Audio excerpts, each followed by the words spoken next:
Gordon. Nicholas Gordon.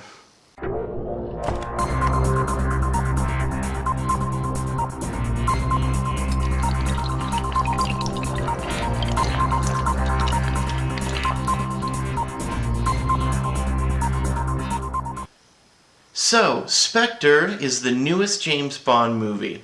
I am a huge James Bond fan. I own and have seen all of the Bond films. I've read all of Ian Fleming's books. So Daniel Craig returns as his fourth entry as Agent 007 and just proves once again that he has playing James Bond down to a science. And I just think that Daniel Craig just owns the part of Agent 007. In this movie, he's joined by Lea Seydoux, Christoph Waltz, and Dave Bautista. So I want to hit on Lea Seydoux as the Bond girl. She did an amazing job. She had the look of a Bond girl. She's a really good actress. But more importantly, her character was so well written. A lot of times the Bond girls are, purely eye candy and, are really there as a trophy or as like a damsel in distress for Bond to rescue. And she's capable, she's smart. She actually assists him a lot in his search for the secret organization of Spectre. So I loved what she brought to the part.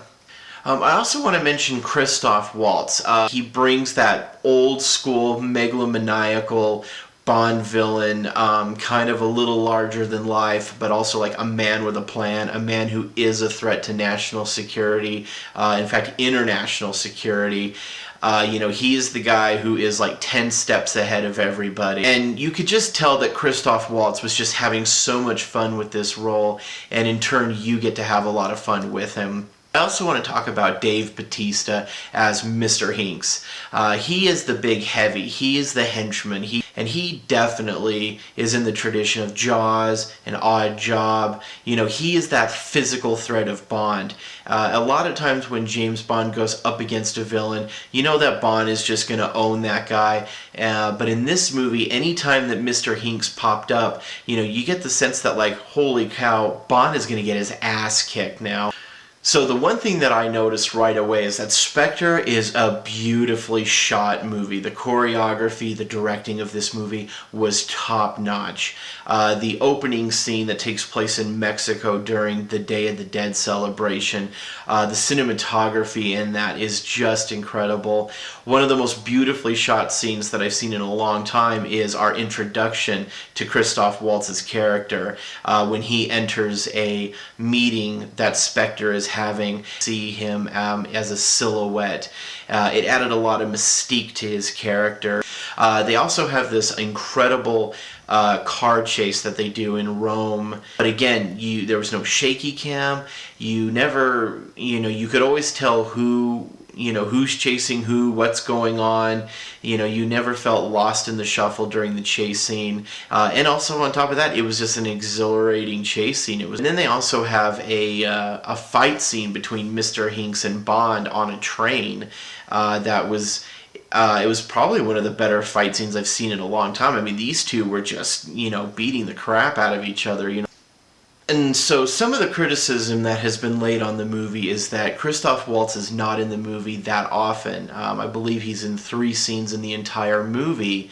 I was actually okay with that, and it actually added more mystique to his character. We never got tired of him, and the fact that he wasn't in the movie as much, I was actually okay with. Another thing that a lot of people are criticizing the movie about is there's kind of a subplot in the movie where there's a big shakedown going on at MI6, and M is struggling just to keep the 00s and MI6 operating with agents rather than drones and surveillance. A lot of people felt that took away from the movie. I actually very much enjoyed it because it showed some of the daily politics that MI6 has, but it also showed M being a leader. With this entry, you definitely feel that they're going back to the old school feeling of James Bond. I sensed a lot of inspiration from Russia with Love, from On Her Majesty's Secret Service, from Live and Let Die. and they're kind of going back to the formula of the old school James Bond.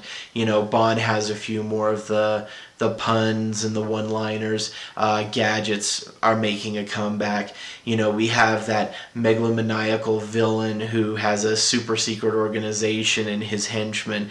And so it looks like with this entry, the directors, the producers are kind of easing us back into that old school James Bond formula. So the problems that I had with this movie all dealt with the script. First off, the Monica Bellucci character. I felt she was completely unnecessary in this movie. Yes, the scene that she has with Bond, you know, Bond does get yet another clue on his quest to find out who Spectre is, and so it did serve a purpose, but I felt that like her character, it was just completely unnecessary. It seemed to me that that whole scene was just because it's like, well, Bond needs to sleep with a lady, so let's put this scene in. Another scene that I felt was completely unnecessary is there's a chase in the, I believe it was the Swiss Alps, involving an airplane and some cars. First off, it was a scene that I felt that Daniel Craig's James Bond would not have done what he does in this chase scene. It seemed like his character was a little too smart to do what he does. Also just was kind of a really lackluster chase scene. And again, it seemed like it was like, well, we need to have a chase scene here because there's been too much talking, so let's put a chase scene in here. Spectre is, for the most part, a very solid movie. You have a solid villain, you have a very solid henchman.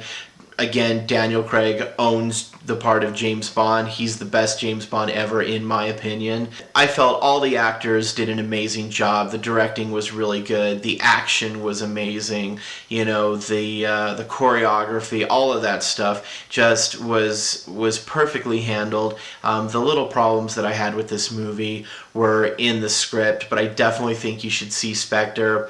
And in the end, Spectre gets a B+.